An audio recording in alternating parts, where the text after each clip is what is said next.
Morning, it's day 14 on the PCT, 2 weeks, first 2 weeks. I'm in my tent because mosquitoes are out. It's about 5:45. I've been woke up at 5 o'clock, dug a cat hole, had to get some water. I'm near a sort of swampy pond and went across the swamp and had to find the source of the water, the inlet to the swamp. So trudged through a swamp and managed to follow a deer trail and in my hearing, listening for the stream to see where the water was coming from, and managed to find the stream leading into the swamp and the pond, which I needed water because I'm low on water right now, and it's quite a few miles, I think, before the next water on trail. So as the mosquitoes look in on me through the net, I don't know if you can see all of these guys. They're I have a rapt audience. They're clearly paying attention to what I'm saying.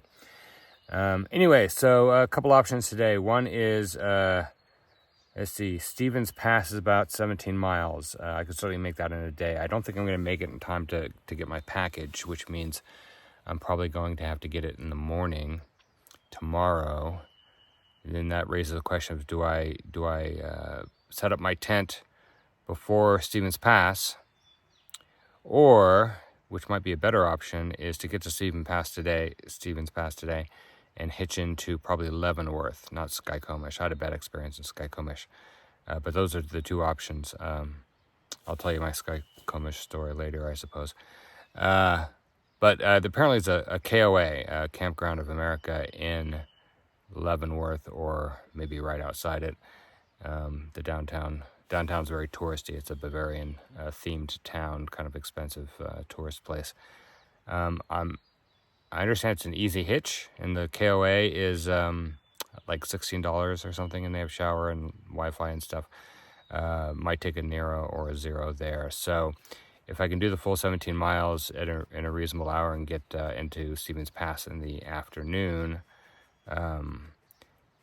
probably try to hitch into Leavenworth and at least stay the night, and then pick up my package in the morning, possibly take a Zero if I'm feeling like it.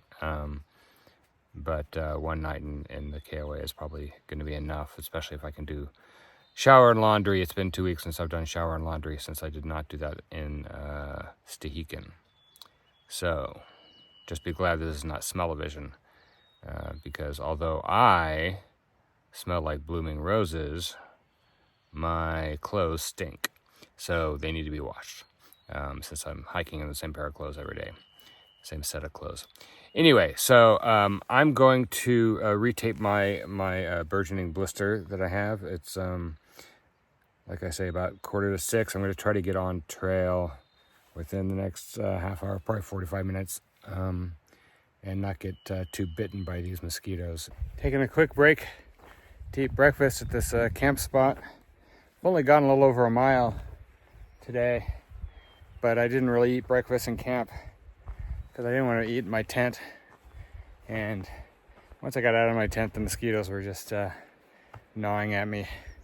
So I had to get out of there. A little bit up here, there's a breeze that keeps the bugs down a little bit. And I'm going to be climbing up to Grizzly Peak. It's in another couple miles, I think. Quick addendum about not wanting to eat inside my tent. Now, the more you eat inside your tent, the more your tent tends to smell like food to rodents and deer and bears and whatever. And I don't want my tent to smell like food, because that just attracts them to the wrong place.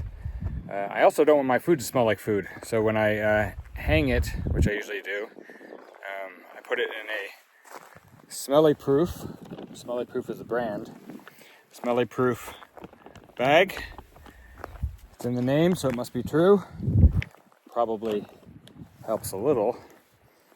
Bears and rodents have very good sense of smell.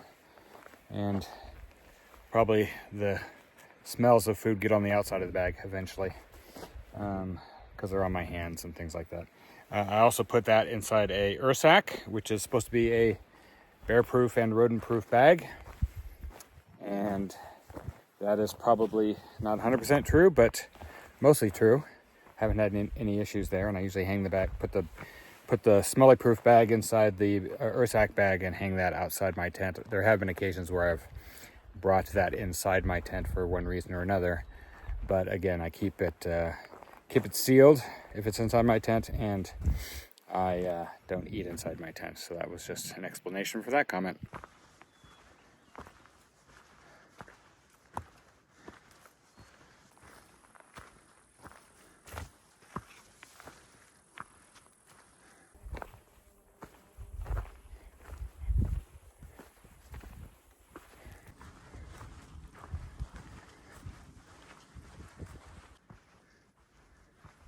Looks like we're near in the distance there.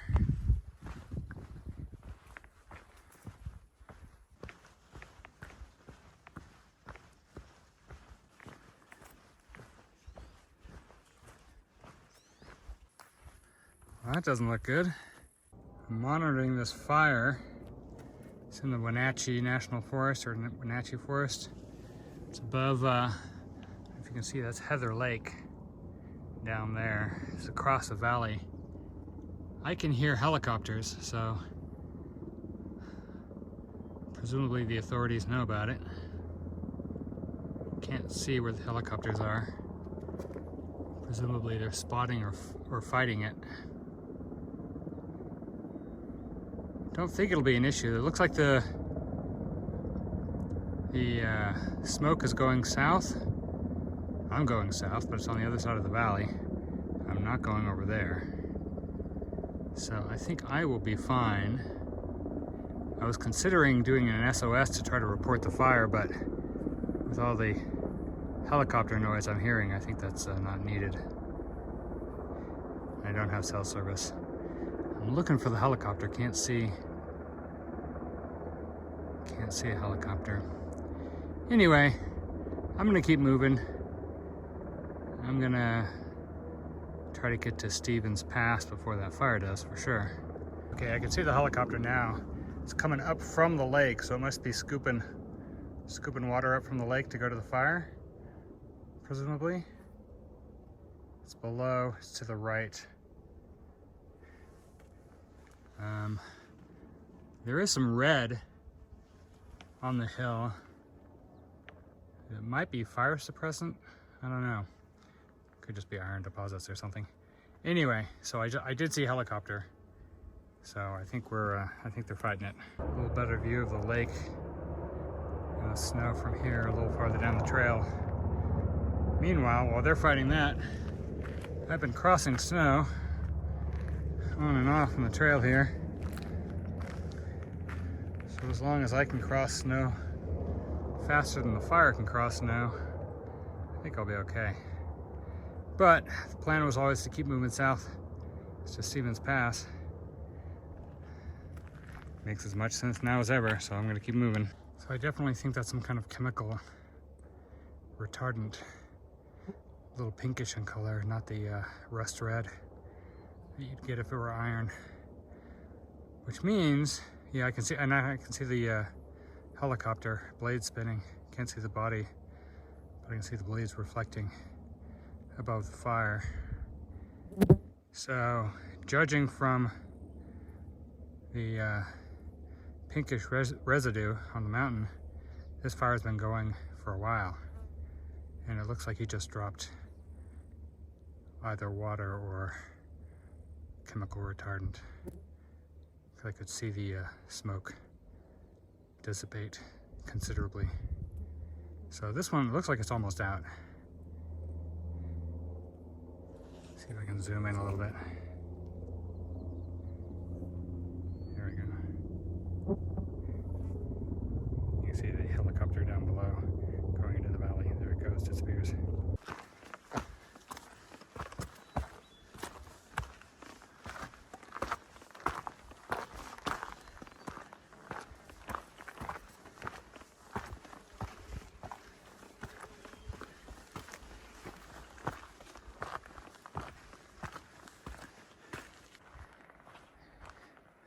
There's Lake Valhalla.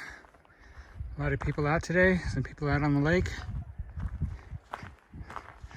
A lot of day hikers and weekenders passing me on the trail.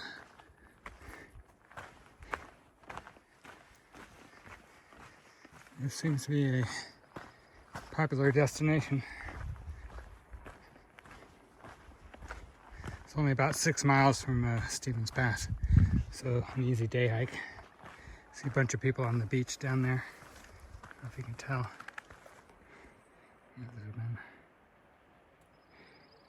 See lots of people down there. A few years ago, I read a scientific paper that was posted online about a study of thru-hikers. I forget most of it, but as part of the conclusion and discussion section at the end, they mentioned an interesting fact. They said, and I don't know if this is true, but they said that the average thru-hiker can survive 3 weeks without food and 3 days without water and 3 minutes without battery, which is to say, I'm running low.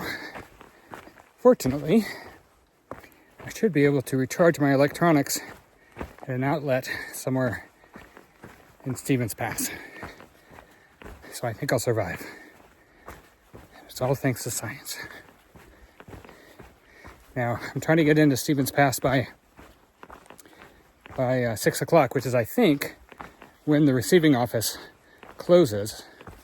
Although comments in Far Out have mentioned that they close at 3 o'clock, and also that they close at 2 o'clock. But I think it depends on the season. And apparently they stay open till 6 o'clock. Today's a Saturday. They stay open till 6 o'clock during bike season. That's when mountain bikers can use the ski lifts to go up the mountain and then bike back down instead of skiing, since it's summertime.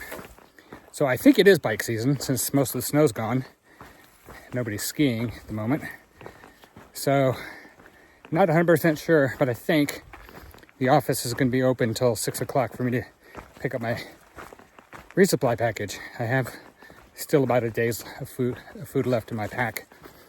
And I sent myself a lot of food and other stuff, mostly food. If the office is closed, I'll have to probably spend the night in, I assume Leavenworth, and pick up the package in the morning or the day after, depending. But at my current pace, I think I'm going to get into Stevens Pass maybe around 5 o'clock. I've not been filming a lot, partly because I've been pushing miles under a little bit of a deadline, and partly because there's just a lot of day hikers and weekenders. The closer you get to these major trailheads like Stevens Pass, the more day hikers and weekenders and other campers and, you know, ultra marathon runners and people training and whatever. There's a lot of people on the trail close to these big trailheads. So that has prevented me from doing a lot of hiking, a lot of filming, because I don't want to film people who don't want to be filmed. Anyway, so I'm going to shut this off and try to make my way to Stevens Pass by 6 o'clock. Okay, I'm about 2.5 miles from Stevens Pass. I'm starting to see signs of civilization. Zoom in there. The structures, not 100%. They could be telephone lines. They could be ski lifts. Right up in there. But they're definitely man-made. So we are getting close. More views from the trail. Some sort of houses. Or lodges or something. And it looks like the road is up there somewhere.